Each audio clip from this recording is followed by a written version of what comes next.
آج کے اس تجزیے میں ہم ایک ایسی تاریخی اور روحانی ٹرانسفارمیشن پر بات کریں گے جو واقعی رونگٹے کھڑے کر دینے والی ہے۔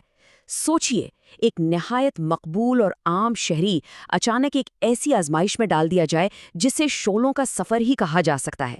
چلیے دیکھتے ہیں کہ سورس مٹیریل اس عظیم سلسلے کے مختلف پہلوؤں کو کس طرح واضح کرتا ہے۔ اگر اس زبردست کانٹراسٹ کو دیکھا جائے نا تو ایک طرف نبوت سے پہلے کا دور ہے۔ سورس بتاتا ہے کہ اس وقت پروفٹ محمد پورے عرب کی آنکھوں کا تارا تھے۔ لوگ انہیں صادق اور امین کہتے تھے، ان کے فیصلوں کا انتہائی احترام کرتے تھے۔ اور دوسری طرف ڈیوائن کالنگ کے فوراً بعد اچانک بوائکاٹ، فزیکل حملے اور جنگیں۔ کسی نے خواب میں بھی نہیں سوچا ہوگا کہ جسے لوگ اتنا پیار کرتے ہیں کل کو اسی پر قتل کے فتوے جاری ہوں گے اور شہر بدر کیا جائے گا۔ یہ تبدیلی واقعی حیران کن تھی۔ تو اس سب کی شروعات کہاں سے ہوتی ہے؟ پہلی وحی کے نزول سے۔ یہ عظیم کہانی 40 سال کی عمر میں غار حرا کی خاموشی میں شروع ہوتی ہے۔ 40 سال یعنی مکمل میچورٹی کی عمر۔ وہاں اچانک فرشتہ جبریل انسانی شکل میں آتے ہیں اور کہتے ہیں اقرا، پڑھیے۔ سورس کی ڈیٹیل بتاتی ہے کہ یہ ایکسپیرینس اتنا انٹینس اور خوفزدہ کرنے والا تھا کہ پروفٹ گھبراہٹ کے مارے لٹرلی فزیکل ٹریمبلنگ کا شکار ہو گئے۔ گھر آئے اور حضرت خدیجہ سے کہا کہ مجھے کمبل اڑا دو، اور پھر ایک لمبا وقفہ جسے فترت کا پیریڈ کہتے ہیں۔ اس خاموشی نے ایک عجیب سا غم پیدا کر دیا کیونکہ لوگ طرح طرح کی باتیں بنانے لگے تھے۔ پھر آتا ہے وہ سب سے بنیادی پوائنٹ، وہ مخصوص حکم جو سورہ المدثر کی آیت بن کر اترا۔ الفاظ تھے، اے کمبل میں لپٹنے والے، اٹھ کھڑے ہوئیے اور ڈر سنائیے۔ سوچیں ذرا اس بات کو، ایک اکیلے خوفزدہ شخص کو پوری دنیا کا سامنا کرنے کا ایک بہت بڑا حکم مل رہا ہے۔ بس اس ایک آیت نے سکون کے دور کو ختم کر کے ایک مسلسل جدوجہد کا آغاز کر دیا۔ اب آتے ہیں اس عظیم پیغام کے دو بنیادی حصوں پر، انذار اور تکبیر۔ سورس بتاتا ہے کہ پروفٹ کے کندھوں پر جو سب سے پہلی ذمہ داری ڈالی گئی وہ تھی انذار۔ اب دیکھیے، انذار کا مطلب صرف لوگوں کو ڈرانا یا پینک پیدا کرنا نہیں ہے۔ اس کا اصل مقصد ایک مکمل اکاؤنٹیبلٹی کا احساس جگانا ہے۔ لوگوں کو یہ یاد دلانا کہ بھائی ہم خود سے پیدا نہیں ہوئے، ہمارا ایک بنانے والا ہے۔ اور سب سے ضروری بات، قیامت کے دن اس رب کے سامنے اپنے ایک ایک عمل کا حساب دینا ہوگا۔ یہ دعوت کا بالکل مرکزی پوائنٹ تھا۔ اور انذار کے بالکل ساتھ ساتھ جو دوسری بنیادی ذمہ داری چلتی ہے وہ ہے تکبیر۔ تکبیر کا سیدھا سا مقصد انسانی غرور کو ختم کرنا اور یہ تسلیم کرنا ہے کہ ساری بڑائی اور عزت صرف اللہ کے لیے ہے۔ سورس یہاں اس بات پر بڑا زور دیتا ہے کہ یہ بڑائی صرف زبان سے اللہ اکبر کہنے تک محدود نہیں ہے، اسے ٹیکنیکلی اپنی زندگی اور اس دنیا کے نظام میں قائم کر کے دکھانا تھا۔ اس ذمہ داری کا ڈیلی سکیل دیکھنا ہے۔ سورس نے ایک بہت ہی دلچسپ حساب شیئر کیا ہے۔ ایک عام 4 رکعت نماز میں ایک مسلمان ایگزیکٹلی 22 مرتبہ اللہ اکبر کہتا ہے۔ جی ہاں، 22 مرتبہ۔ یہ مسلسل تکبیر بیسیکلی انسانی ذہن پر خدا کی بڑائی نقش کرنے کا ایک نہایت پاورفل طریقہ ہے۔ ان عوامی اعلانات سے ہٹ کر اب بات کرتے ہیں پاکیزگی اور خلوص کی، یعنی خود نبی کے کردار کی۔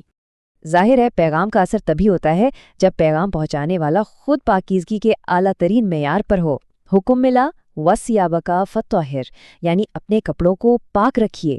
سورس مٹیریل بڑا واضح کرتا ہے کہ یہ صرف ظاہری صفائی نہیں تھی، یہ فزیکل اور انٹلیکچول دونوں طرح کی مکمل پاکیزگی تھی۔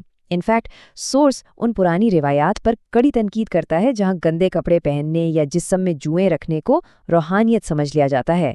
اصل الہی حکم تو ہر قسم کی نجاست سے دور رہنا تھا۔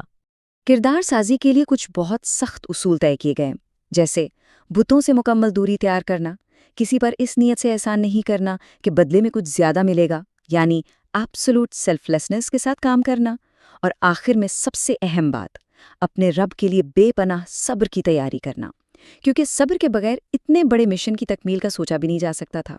یہاں حضرت خدیجہ کے نبینہ کزن ورقہ بن نوفل کے الفاظ آنے والے وقت کی ایک تھرا دینے والی پیشگوئی تھے۔ انہوں نے کہا، آپ کی قوم آپ کو یہاں سے نکال دے گی۔ آپ سے پہلے جو بھی یہ دعوت لایا اس کی قوم نے اسے نکال ہی دیا۔ یہ سن کر تو پروفٹ خود حیران رہ گئے تھے کیونکہ وہ اپنی قوم میں بے حد عزیز تھے، لیکن یہ لفظ یہ سختیوں کے دور کا راستہ ہموار کر رہے تھے۔ اور یہاں سے ہمارا تجزیہ مڑتا شروع ہوتا ہے ان آزمائشوں اور کٹھن جدوجہد کی طرف۔ الہی احکامات تو اپنی جگہ، لیکن زمینی حقیقت میں شدید جسمانی اور ذہنی اذیتیں شامل تھیں۔ سورس بتاتا ہے کہ ابتدائی دنوں میں نماز کے دوران پیٹھ پر انتہائی بھاری بوجھ رکھ دیا جاتا، عوامی جگہوں پر گلے میں کپڑا ڈال کر اتنی زور سے کھینچا گیا کہ دم گھٹنے لگا۔ سوچئے، یہ وہ شخص ہے جسے سارا شہر پہلے آنکھوں پر بٹھاتا تھا، اور اب انہیں ایسی تکلیفیں دی جا رہی تھیں جن کا عام حالات میں تصور بھی ناممکن ہے۔ اگر ہم اس سفر کی ٹائم لائن کو دیکھیں تو یہ آزمائشیں ایک مسلسل سلسلہ تھیں۔ طائف میں پتھر کھانا، جہاں جوتیاں خون سے بھر گئیں، پھر ہجرت، اپنا ہی شہر چھوڑنے کا دکھ، بدر اور احد کی خونی جنگیں جہاں دانت مبارک تک شہید ہوئے، خندق کا محاصرہ جہاں شدید برفیلی راتوں میں بھوک اور سردی کاٹی گئی، اور پھر حنین کا اچانک اور شدید حملہ۔ یہ آزمائشیں رکنے کا نام ہی نہیں لے رہی تھیں۔ غزوہ حنین کا ذکر آیا ہے تو یہ اعداد و شمار واقعی حیران کن ہے۔ سورس بتاتا ہے کہ اس وقت 12,000 کا ایک عظیم لشکر تھا، ایک ایسی فورس جسے لگا کہ اب انہیں کوئی ہرا نہیں سکتا۔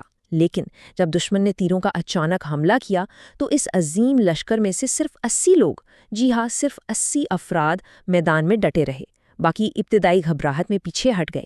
یہ کلیئرلی ظاہر کرتا ہے کہ کشمکش اور آزمائش کا یہ سلسلہ کبھی کمپلیٹلی ختم نہیں ہوا۔ ان سب واقعات سے ایک حقیقت بالکل کلیئر ہو جاتی ہے۔ غیب کی مدد کا مطلب یہ ہرگز نہیں تھا کہ زندگی آسان ہو جائے گی۔ یہ ایک لائف لانگ جدوجہد تھی۔